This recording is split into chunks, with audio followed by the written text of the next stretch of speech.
Hello and welcome to Hope to Shanti Yadav.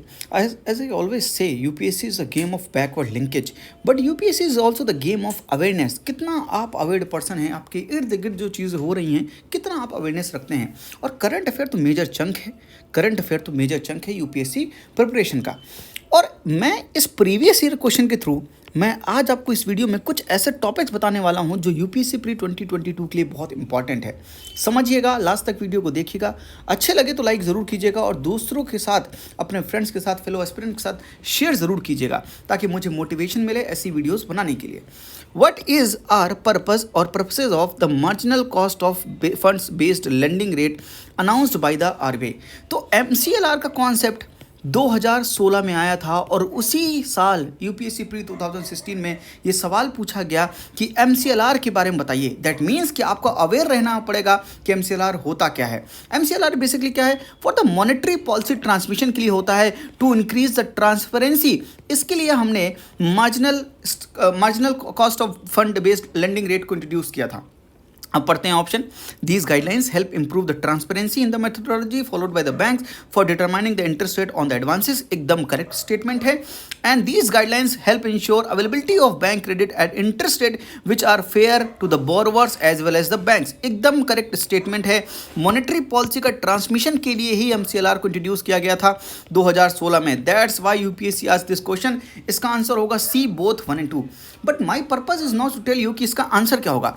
मेरा purpose है कि आज अगर आपसे एमसीएलआर पूछ रहा है तो उसके बाद क्या हुआ. उसके बाद ऐसा हुआ कि 2019 में, इन 2019 आरबीआई इंट्रोड्यूस्ड एक्सटर्नल बेंचमार्क.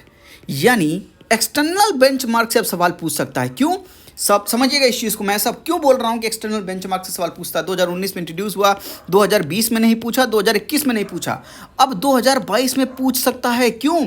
क्योंकि इस समय जो है हम इन्फ्लेशन को कंट्रोल करने की कोशिश कर रहे हैं. आरबीआई रेपो रेट को बढ़ा रहा है, इन्फ्लेशन को कंट्रोल करने की कोशिश कर रहा है. तो अगर आरबीआई मॉनेटरी पॉलिसी में कैलिब्रेटेड टाइटनिंग कर रहा है, रेपो रेट को बढ़ा रहा है, 40 बेसिस पॉइंट से बढ़ा रहा है, उसकी वजह से क्या होगा? उस मॉनेटरी पॉलिसी का ट्रांसमिशन तो अच्छा होना चाहिए ना भाई. अगर ट्रांसमिशन अच्छा नहीं होगा तो इन्फ्लेशन कंट्रोल कैसे करोगे? इस रेफरेंस में, इस बैकवर्ड लिंकेज में आपसे एक्सटर्नल बेंचमार्क के बारे में पूछ सकता है. आई होप कि आप मेरी बात समझ रहे हैं कि यहाँ पर बैकवर्ड लिंकेज का खेल है. आप अवेयर होने चाहिए. साथ में उस करंट अफेयर से डायरेक्टली ना पूछ के, हाँ 2016 में डायरेक्टली पूछ लिया, पर भाई 2022 है, हो सकता है इनडायरेक्टली आपको बैकवर्ड लिंकेज में जाकर वो सवाल पूछे. आपको अवेयर रहना पड़ेगा. यानी external benchmark is the most probable topic for UPSC pre 2022. साथ में आपसे यहाँ पर एसडीएफ स्टैंडिंग डिपॉजिट फैसिलिटी के बारे में पूछ सकता है, मार्जिनल स्टैंडिंग फैसिलिटी के बारे में पूछ सकता है, आपको पॉलिसी कॉरिडोर के बारे में पूछ सकता है. क्योंकि ये न्यूज़ में है और ये रेफरेंस है, इन्फ्लेशन से इनका रेफरेंस है. इन्फ्लेशन टारगेटिंग आरबीआई की मॉनेटरी पॉलिसी है. अगर प्रीवियस ईयर क्वेश्चन इस टॉपिक से पूछा गया है, दैट मीन्स कि आगे चल के भी उस टॉपिक से ये पूछ सकता है क्योंकि ये एक इंपॉर्टेंट एरिया है. That's how we predict. हम प्रिडिक्ट कर नहीं सकते यूपीएससी को, बात ठीक है, बट कहीं ना कहीं गेस तो लगा सकते हैं कौन से एरियाज इंपॉर्टेंट है, कौन से टॉपिक्स इंपॉर्टेंट है. एक्सटर्नल बेंचमार्क पढ़कर जाइएगा. 2019 में इंट्रोड्यूस हुआ था, बहुत इंपॉर्टेंट है. SDF, MSF, repo rate, reverse repo rate, इनसे इन्फ्लेशन को किस तरह से टारगेट करते हैं. These are important topic from the economy. समझ गए?